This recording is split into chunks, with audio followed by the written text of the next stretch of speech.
এমনও লাশের দাফন করেছি, 166 জন লাশের দাফন কার্যে সহযোগিতা করেছি চাঁদপুর আমাদের ইসলামী আন্দোলনের টিম। এমনও লাশের দাফন করছি যেই লাশের মা বাবা সন্তান কেউ নাই, ঘরের চৌখাটে লাশ ফলায় দিয়ে চলে গেছে। এমনও লাশের দাফন করছি যে লাশের সন্তান ফোন করে বলছে বাবার লাশ অমুক ঘরে পড়ে আছে, একটা ব্যবস্থা করে দিয়ে যান। কোথায় ছিলি তখন? ছাত্রলীগ, যুবলীগ, বাংলাদেশে আর একজন আছেন যারা যিনি এই কষ্টগুলা করছেন, বিবাড়িয়ার সন্তান, সম্ভবত এই যে কি ফাউন্ডেশন, ওনার তাকওয়া ফাউন্ডেশনের কিছু পিকচার দেখেছি। আবার এমন পিকচার নিজে তুলেছি, পুকুর পাড়ে লাশ পড়ে আছে, বাগানে লাশ পড়ে আছে, এই লাশের বাবা আছে, লাশের মা আছে, লাশের ভাই আছে। এই লাশ যেই রাজনীতি করতো সেই রাজনীতির লিডার আছে, সেই রাজনীতির বড় বড় নেতারা আছে। আজকে সেই লাশের পাশে কেউ নাই।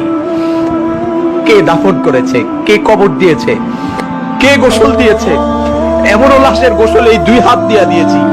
গোসল দেওয়ার সময় তার গায়ে 108 ডিগ্রি জ্বর ছিল, 108 ডিগ্রি জ্বর ছিল গোসল দেওয়ার সময়।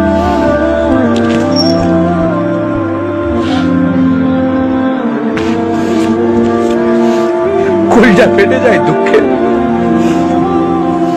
আজকে এমন এমন ব্যক্তির বিরুদ্ধে যাদের নির্দেশে ওলামায়ে কেরাম এই কাজগুলো করতে, যাদের নির্দেশে আমরা এই কাজ করছি,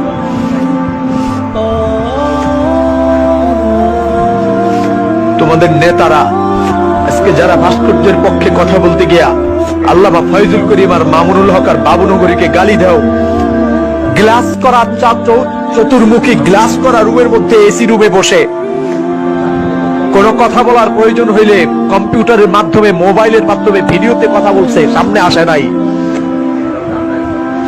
কিন্তু প্রতিটা লাশকে কাঁধে করে গোসল দিয়ে আদর যত্ন করে কবরে রেখেছি।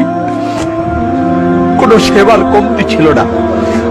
আমাদের ঘরেও তো বিবি আছে, আমাদের ঘরেও তো আমাদের মা আছে, আমাদের ঘরে আমাদের বাবা আছে। কোন বাবা চায় না তার সন্তান অনিশ্চিত ভবিষ্যতের দিকে চলে যাক। কোন প্রিয়তমা বিবি চায় না তার প্রিয়তম স্বামী অনিশ্চিত গন্তব্যে চলে যাক।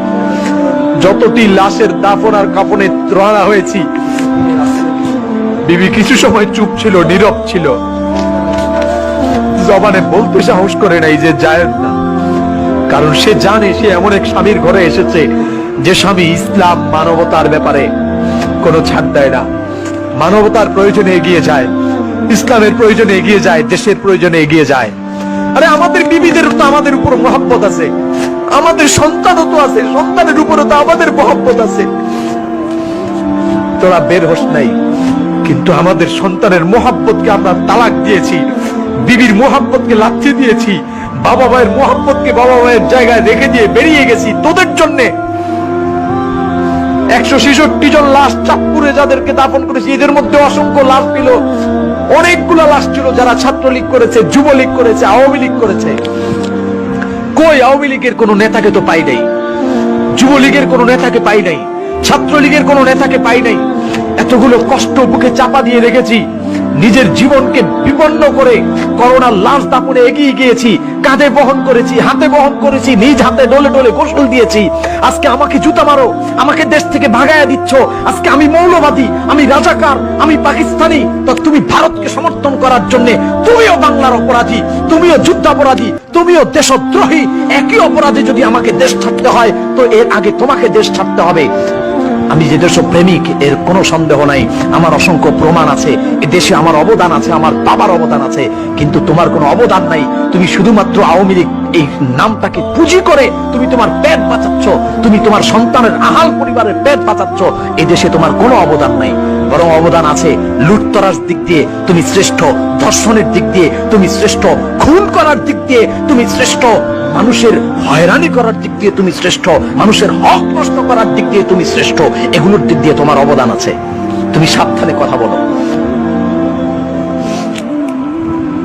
আজকে বাবুনগরীর বিরুদ্ধে যারা কথা বলে তাদের জন্ম বৈধ, এ কথা আমি বিশ্বাস করি না। মুফতি ফয়জুল করিমের বিরুদ্ধে যারা কথা বলে তাদের জন্ম ঠিক আছে, এটা আমি বিশ্বাস করি না। আল্লামা মামুনুল হকের ব্যাপারে যারা অসঙ্গতি কুরুচিপূর্ণ কথা বলে তাদের জন্ম ঠিক আছে, আমি বিশ্বাস করি না।